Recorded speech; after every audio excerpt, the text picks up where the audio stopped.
اذا بتتنفس من انفك انت رح تعيد النضاره الى وجهك، اذا بتتنفس من تمك مهما عملت من عمليه تجميل مش رح تنجح.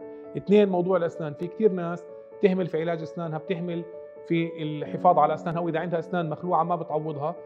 فقدان البعد العمودي الفي او تي للاطباق بيؤدي الى حدوث منظر اكثر شيخوخه. في كثير دراسات نشرت انه استعاده الفي او تي، استعاده البعد العمودي للاسنان والوضع الطبيعي الفري واي سبيس بالمصطلحات العلميه، بيؤدي الى استعادتك الى نضاره الوجه والى مظهر اكثر شبابا.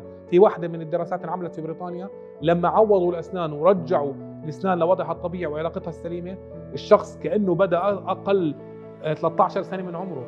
بروفيسور نيك موهاندرا في بريطانيا عامل دراسات كبيره عن هذا الموضوع، وهو اول من استخدم مصطلح الفيشيال ريجنريشن ناتشورال. هناك يعني فرق كبير في شكل الوجه. اللي بتتنفس من